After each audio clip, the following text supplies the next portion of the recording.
Kia ora, everyone, and thanks for joining us today. My pleasure to introduce Dr. James Mbinta, who is a research fellow at the School of Health at Victoria University of Wellington, Te Waka.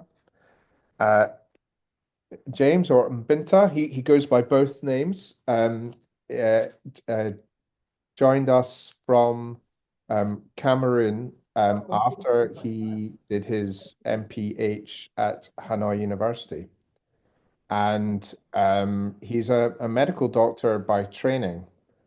And we had uh, a very interesting, very productive PhD uh, of the most excellence, I have to say. He was very hardworking and actually bringing that clinical insight was, I think, made this for a very good project.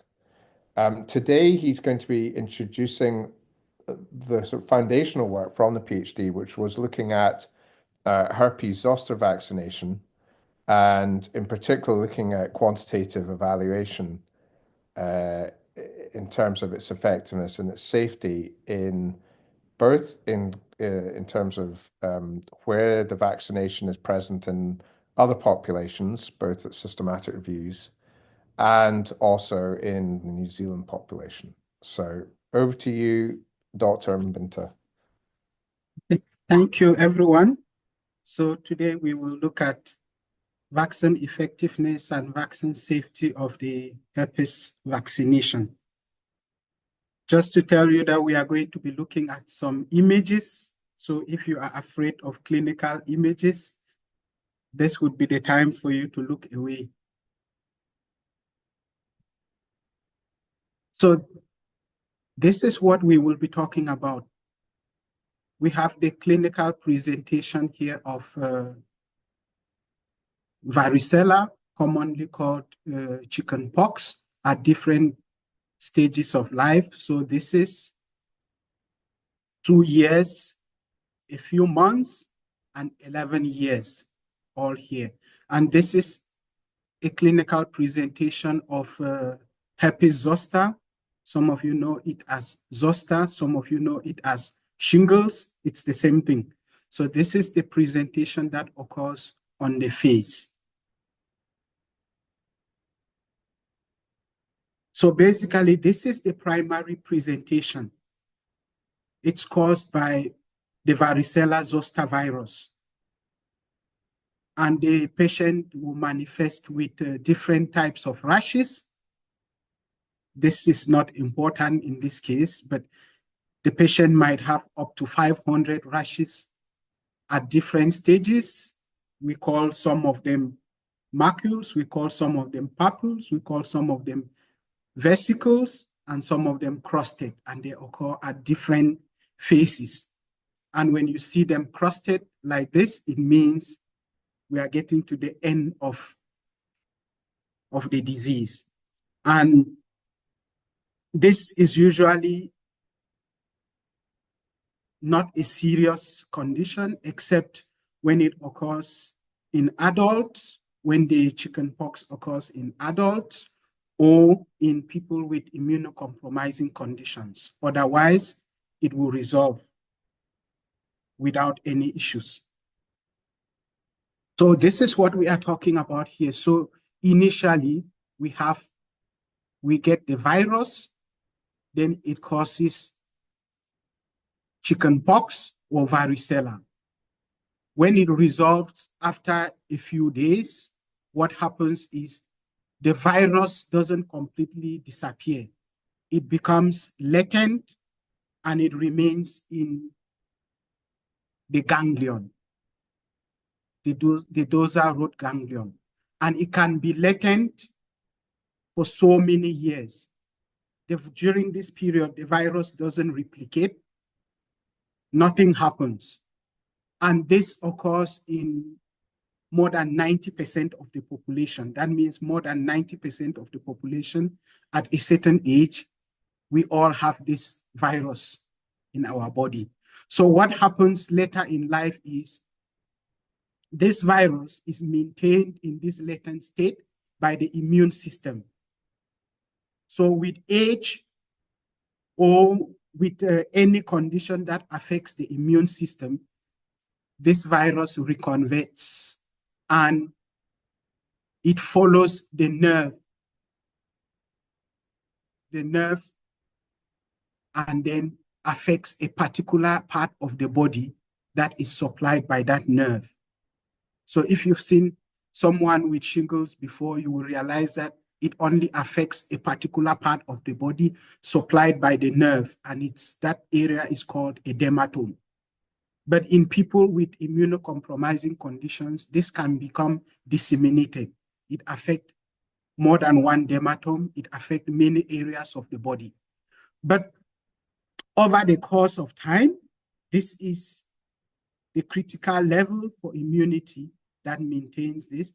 So over time, if you are exposed to someone with shingles or someone with chicken pox, you don't really get infected, but it boosts your immunity. And therefore, it helps the virus. It improves your immunity, and therefore, it's more like you are getting a vaccine when you are exposed to someone with this rash. And also, you can have contained reversions which occur because of stress or because of whatever is happening in your body, but it doesn't cause the clinical infection. So this also helps to boost your immunity.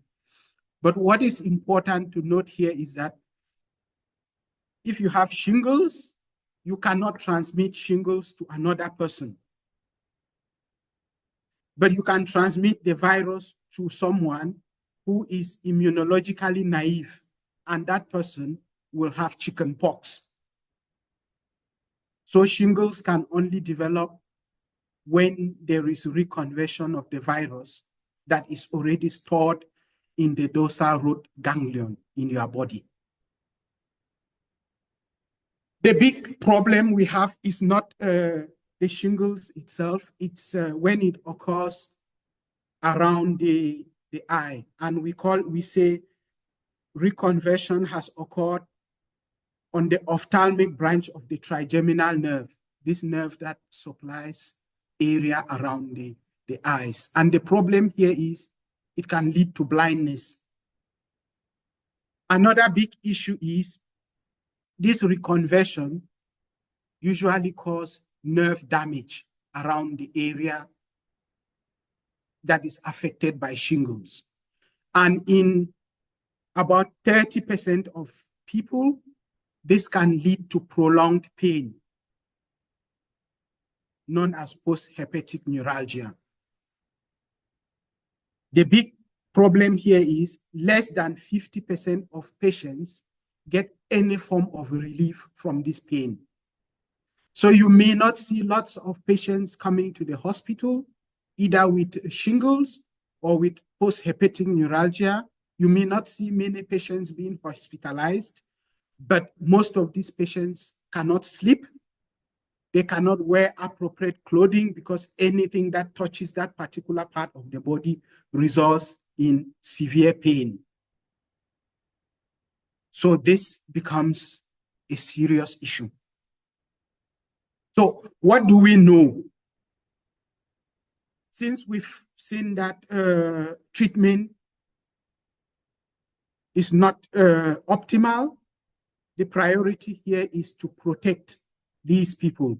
And this is shingles vaccination is different from the regular vaccination in that it is a form of therapeutic vaccine. That means you are taking the vaccine to prevent development of the virus, but you already have development of the disease, but you already have the causative agent in you. So it is some form of a therapeutic vaccine. So we have two forms of vaccines. We have the recombinant zoster vaccine, which is a subunit vaccine, was licensed in 2017. And we have the zoster vaccine live, which is like the big form of the chickenpox vaccine.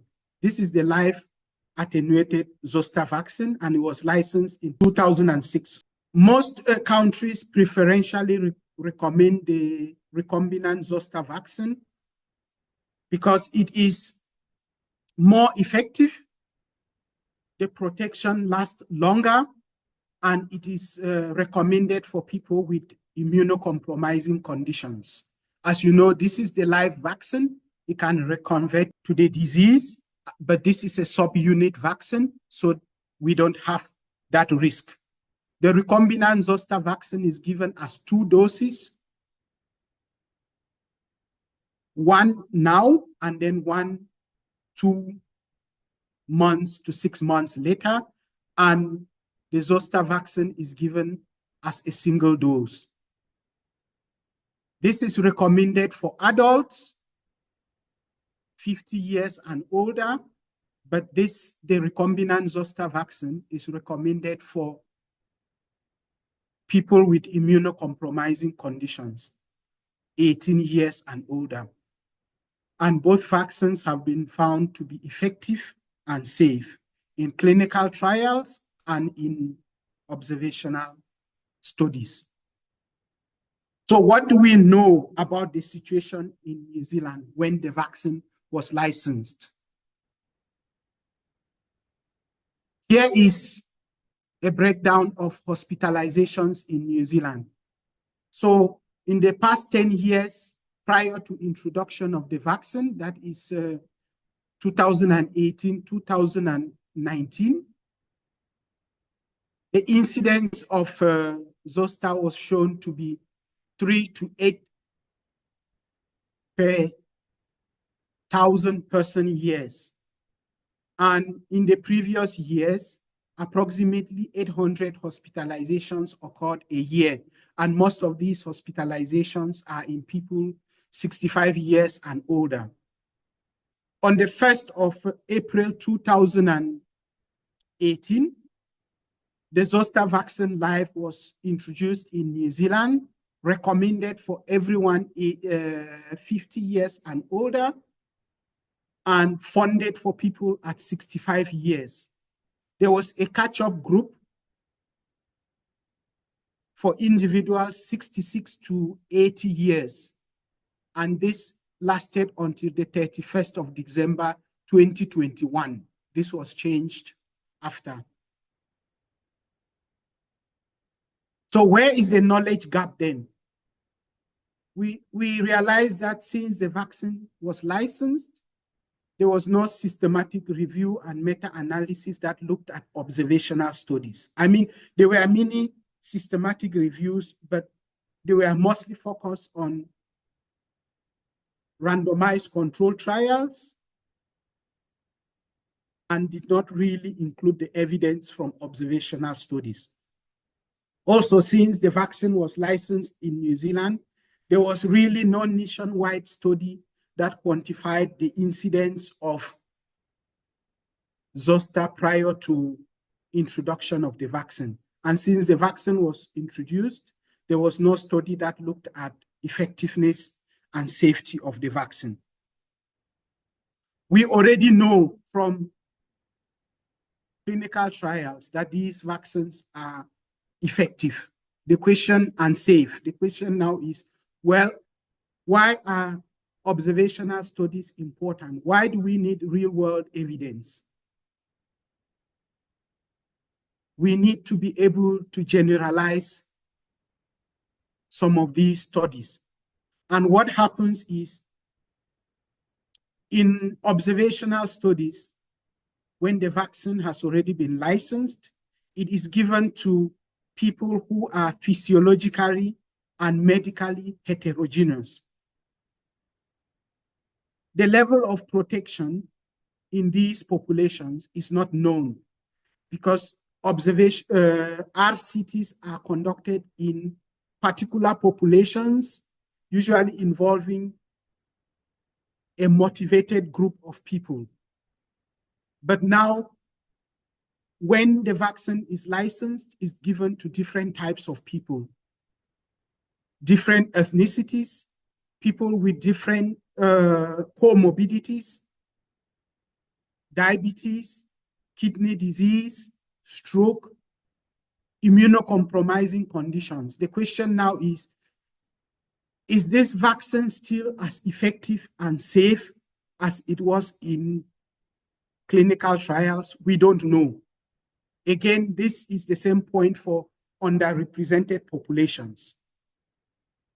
Also in RCTs, there is active search. People are actively being followed up. So there are some cases that are picked up that may not be clinically relevant. But in observational studies, we focused on cases that are clinically relevant. That means they actually went to see the doctor or they were hospitalized. So the question now is, how is effectiveness when we are looking only at the clinically relevant cases? Also, the effectiveness of the vaccine may decrease over time, but the duration of RCTs may not permit us to assess the declining effectiveness over time. Observational studies, the vaccine is given to all the recommended population and over a very long time. And because information is routinely collected, we can conduct studies over a period of 10 years, 20 years with limited cost. So we are able to pick up the effectiveness of the vaccine over time. Then also in clinical trials, vaccines are handled by experts and they are stored in ideal conditions. And you look at both shingles vaccines, when they are constituted, they are supposed to be given within 6 hours or so. They are supposed to be stored below a particular temperature. Now, when these vaccines are licensed and sent to different parts of the world, well, the people handling these vaccines, what's their training? What are the conditions? What are the safety conditions? How is the vaccine being stored? How is it reconstituted? Under these conditions, is the vaccine still safe? We don't know. Is it still effective? We don't know. Not particularly relevant to shingles, but maybe relevant to other diseases, maybe like the COVID-19 vaccine that we've just seen. New variants might emerge, and there may be no time to go back and conduct more RCTs. But when the vaccine is given already to people who have these new forms of the virus, is it still effective as it was in RCTs? We don't know. Also, because of the sample size in observational studies, we are able, and the duration of follow-up, we are able to detect adverse events that may not have been detected in RCTs, because RCTs, you are looking at maybe 20,000 people, 50,000 people, but in observational studies, you are looking at 5 million people, 60 million people being followed over a period of 5 years, 10 years. We are able to pick up some adverse events that are rare and may not have been found in RCTs. So this is just to tell you that despite the large body of evidence from RCTs, there is still a place for observational studies. So we looked at the international evidence on the effectiveness of zoster vaccine. We described the epidemiology of zoster in New Zealand, looking at the when, where, and who. We did not focus on how and why. Then we equally looked at the effectiveness and the safety of the vaccines. So for the first part, we conducted a systematic review and meta-analysis. And our findings have been published already in the Lancet Healthy Longevity, and this was followed by an editorial that looked at the untapped potential of the zoster vaccination. We focused on people 50 years and older, and we looked at observational studies from 2006 when the vaccine was licensed up till early 2021. And in our meta-analysis, we looked at, we considered the random effect model, where we said, well, these are studies conducted in different places in heterogeneous populations. So the effect size is bound to vary from study to study. So we considered the random effect model. And we found in our meta-analysis that the zoster vaccine live was effective against herpes zoster, and the evidence came from 7 studies. We also found that it was effective against postherpetic neuralgia. The evidence came from 3 studies. Also effective against herpes zoster ophthalmicus. Just to remind you, reactivation occurs in the ophthalmic branch of the trigeminal nerve, affecting the area around the eyes. We also found that it was effective. The evidence came from 2 studies. Then when we looked at the evidence, we only had 2 published studies looking at the recombinant zoster vaccine. And we found that the evidence was superior to that from the zoster vaccine live. So the evidence here showed that it was 79% effective. There was no published evidence yet against the postherpetic neuralgia and the herpes zoster ophthalmicus. We equally found that the zoster vaccine live was effective in people with diabetes, people with chronic kidney disease, people with liver disease, people with heart disease, and people with lung disease. Next, we looked at the evidence in New Zealand from 2006 to 2018. So we looked at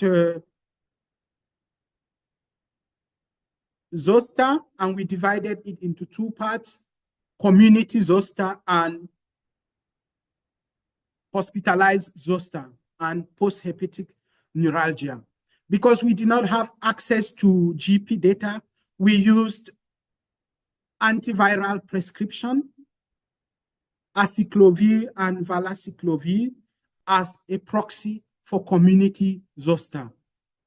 So we had more than 10,000 cases of zoster hospitalization and more than 200,000 cases of community zoster during this period.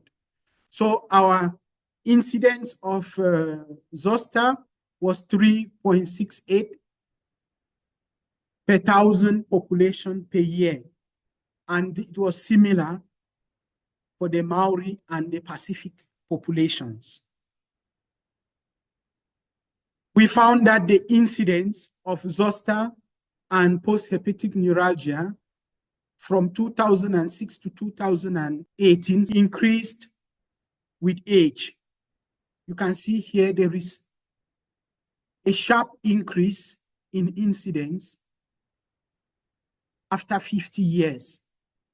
Also a sharp increase in incidence after 50 years. We found that for postherpetic neuralgia, the incidence was rare in people below 50 years. And this already shows clearly why this is important for people 50 years and above. We equally considered the proportion of people that are hospitalized. You can see here that most of the people hospitalized with zoster are above 50 years. With post-herpetic neuralgia are above 50 years. So we found that by age 80, more than 30% of people diagnosed with zoster were hospitalized. And by 80 years, 40 to 50% of people with post-herpetic neuralgia were equally hospitalized.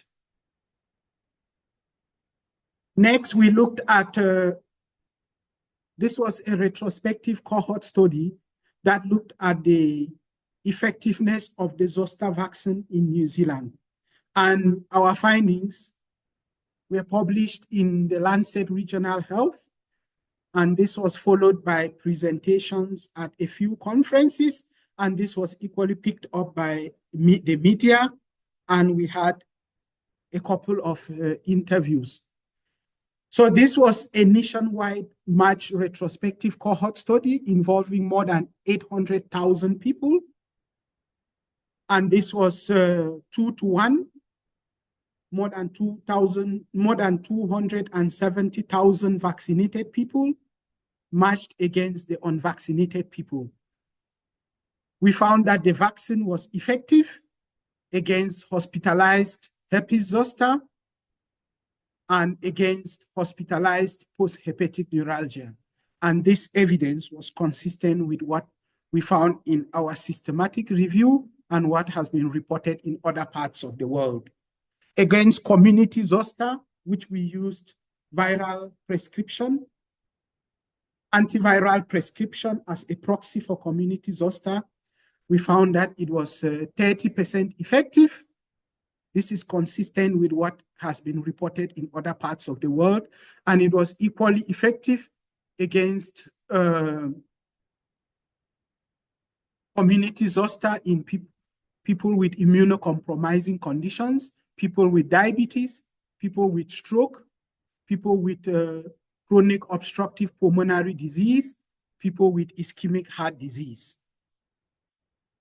What is important here is, as we already mentioned, is not really the hospitalization and those who see the GP. It is the quality of life. The fact that these people are unable to sleep well, they are unable to wear appropriate clothing, because sometimes just the clothing touching that area that was affected by the rash, it causes pain. So to really appreciate the burden of zoster and associated complications, you have to assess the quality of life. Next, we looked at the safety of the vaccine, and our focus was on adverse events that require hospitalization.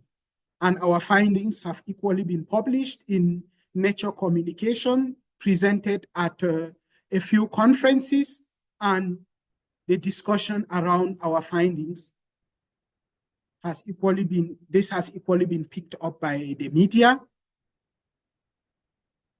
We conducted a self-controlled case series study. Why did we do this? We wanted to control for all confounders at the individual level.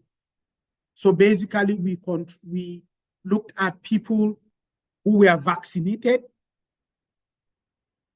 and then developed a particular outcome of interest. Then we divided each individual into the at-risk period, the washout period, and the control period. The washout period is necessary so that when we see an adverse event, we know that it is no longer a spillover from the at-risk period. And this therefore means that we are controlling the at-risk period and the control period for the same individual. It means if I receive the vaccine and I am Black, 36, 37 years, and I received the vaccine, I will be controlled with myself. I will be acting as my control. Therefore, we have already controlled for the fact that I am Black, this age, and male. So this already means most baseline confounders we have controlled for. And we assume that because of the period of follow-up, because of the short period of follow-up, these confounders are unlikely to change during this period. And we looked at many adverse events. We looked at the cardiovascular, we looked at infections, we looked at Bell's palsy, we looked at many other adverse events. And what is important here is we found that ischemic heart diseases, stroke, the incidence was lower in the at-risk period relative to the control period. So the question here is this related to the vaccine?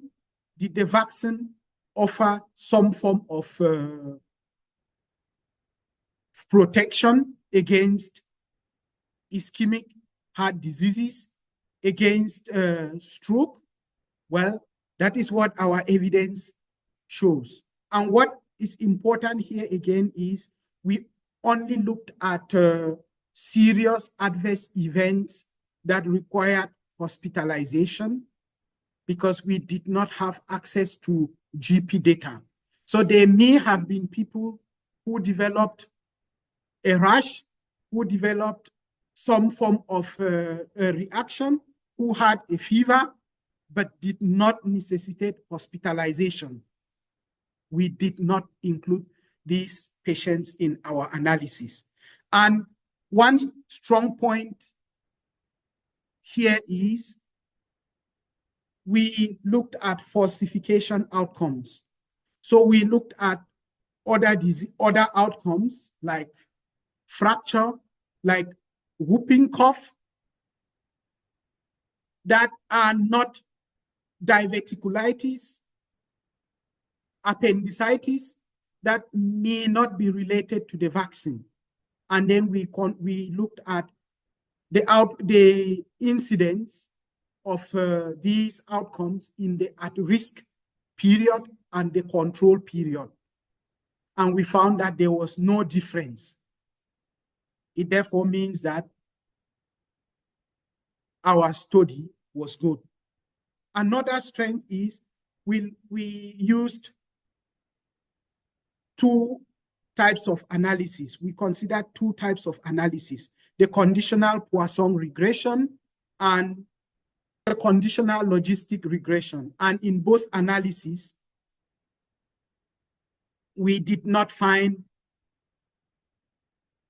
any increase in the risk, in the rate ratio, in the at-risk period relative to the control period. So this means there is some credibility in the analysis that we did. What we could have loved to do, which we did not do, was to vary the control period, the at-risk period, the washout period, to see if it will change our findings. For example, increase the at-risk period to, let's say, 50 days, 60 days, reduce the washout period to 20 days, 50 days, increase this period, the control period, to maybe 100, 200, to see if it will change our rate ratio. We were unable to do this because the data we received was already specified this way. But we will consider this in our next analysis when we are looking at other vaccines. So despite the strong evidence we've presented this far, these are observational studies, and we need to interpret them with some understanding of the underlying limitations of observational studies. For example, we did not have any control in the way the data was collected. We used data routinely collected by the Ministry of Health. Are there any errors in the way this data is collected? We don't know. Are there some confounders that we could have considered that is measurable, unmeasured confounders? Yes, there are, but because we are not the ones who collect the data, there is nothing we can do. Is there some form of underreporting? When this data comes from different sources and is being linked together, is there mismatch? Are there linking errors? Probably. We don't have control over this. What about the health-seeking behavior? Is it possible that there is an underlying difference in health-seeking behavior between the vaccinated population and the unvaccinated population? Yes, this is possible. We don't know. Some studies have used access to healthcare, GP consultations, emergency visits in the 1 year prior to the index date as a proxy for health-seeking behavior. And there is a difference. This was not considered in our study. Again, we did not have access to all this data, to GP data and other forms of data. Another thing is accuracy of diagnosis and misclassification. Is it possible that people who receive the shingles vaccination get a mild form of shingles or an atypical presentation, and then is presented in the hospital and not classified as shingles, or don't even come to the hospital at all? Yes, this may be clinically relevant. We don't know. But this becomes a problem when this atypical presentation occurs in the vaccinated people, but doesn't occur in the unvaccinated people. So therefore, we end up counting more cases in the unvaccinated population than in the vaccinated population. Also, what about vaccination selection or preference? This is possible. People who go to the hospital often, people with a family member who has suffered maybe some form of immunocompromising condition in the past, or have witnessed an episode of shingles and seen how postherpetic neuralgia affect the quality of life, are more likely to take the vaccine, or are more likely to have some form of encounter with the general practitioner, and are more likely to take the vaccine because of the recommendations of the general practitioner. Does this vary between the vaccinated and the unvaccinated population? Maybe, we don't know. We did not consider this in our analysis. But despite all these differences, we still generate important evidence that is useful when making policy recommendations.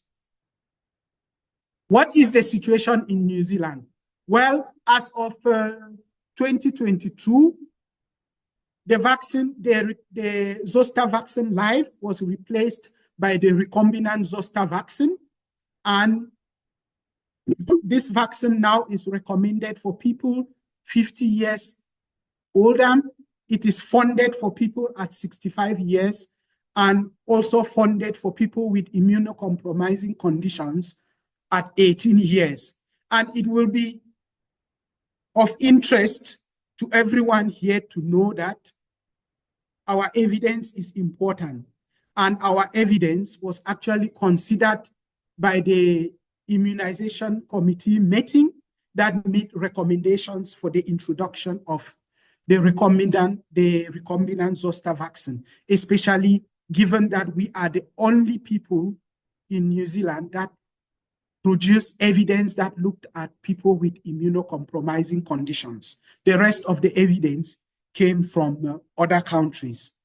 So put together, we have equally written an editorial that puts together our evidence, the evidence from the US and other high-income countries that shows that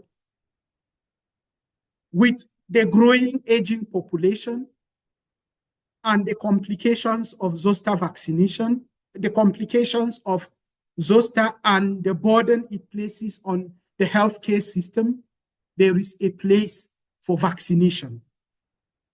And everyone with a family member who has an immunocompromising condition or anyone 50 years and older should consider the vaccine. And I would like to hand over to my professor now to conclude. Many thanks, James. That was a really good presentation.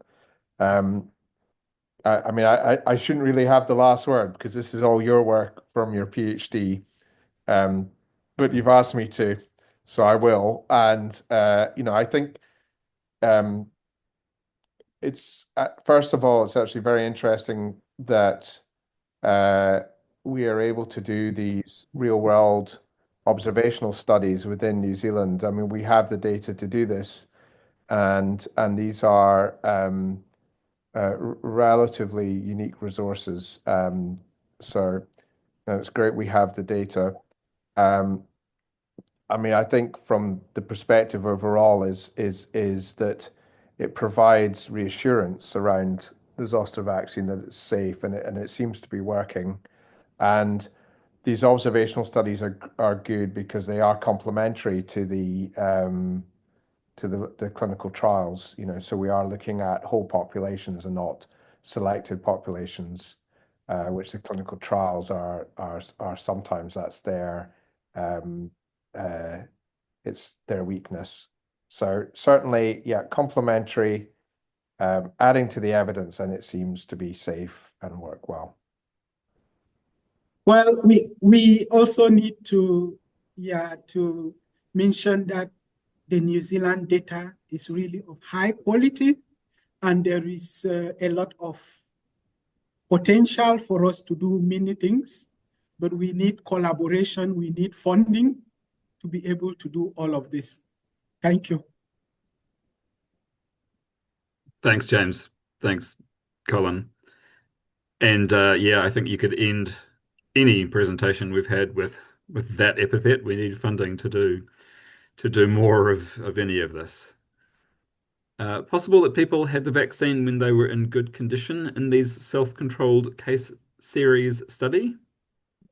Yes, yes, that is one of the explanations for the fact that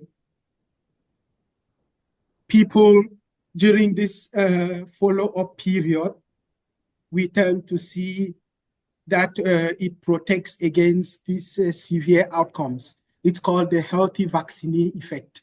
So yes, that is possible. But I think the beauty of the self-controlled case series study is that, I mean, it was designed really to try and get around some of this bias that you get with sort of traditional case control or cohort studies. So you're not comparing individuals against each other, you're comparing individuals within individuals. And so there's something like, say, the COVID vaccine where you have very high uptake rates. They're quite useful studies to do because I think it's a much more heterogeneous population that are being vaccinated, healthy and and those who are not necessarily as healthy as well, older people, for instance. But if you want to get into it, I mean, there's some great pieces of work that describe that study design and the assumptions that are made, and some of the sort of post hoc analyses that you can do to try and understand the potential for any bias. But yeah, thanks, Lefang. Another question in there. In the incidence study, I understand you used medications as a proxy for infection. How reliable are these medications as a proxy, e.g. positive predictive value or something? Yeah. Yes. You want to tackle this? You might have the numbers. Yes.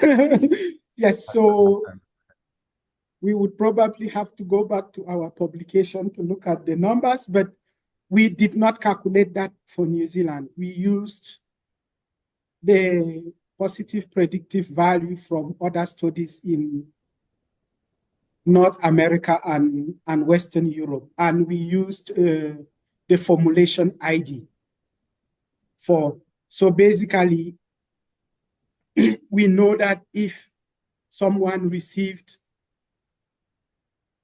this acyclovir, this particular dose, this times a day for this number of days, it has that formulation ID.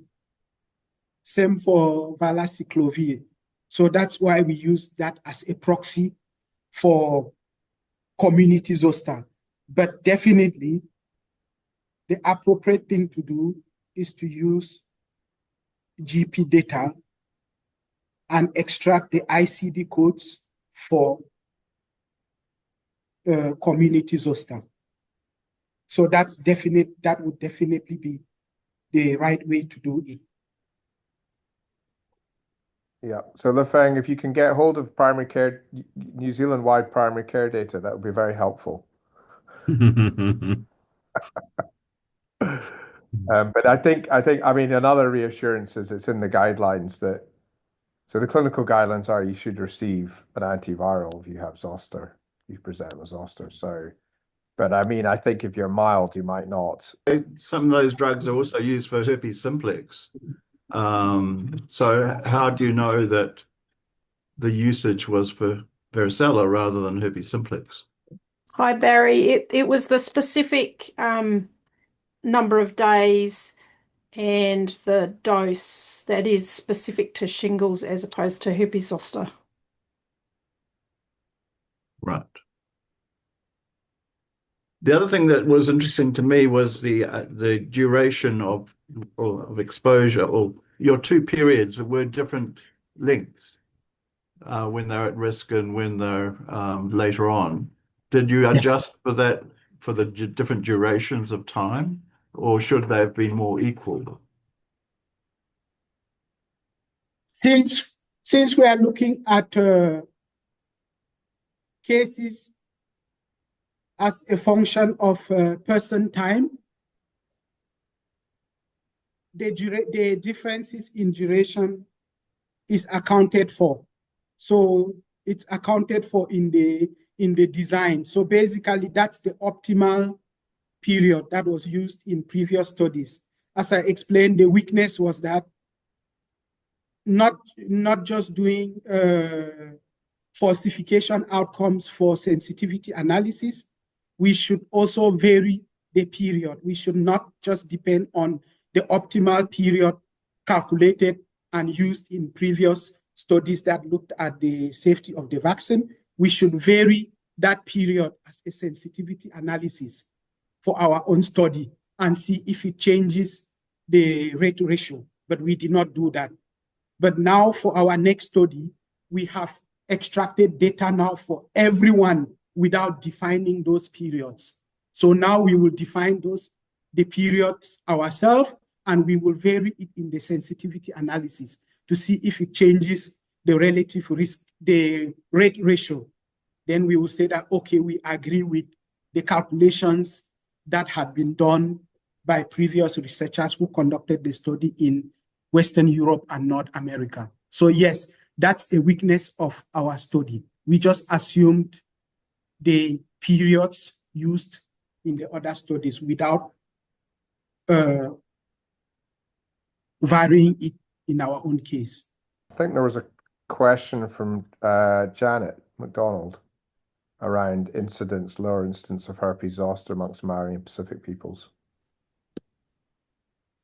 Is that something, James? Is that a phenomenon you can explain?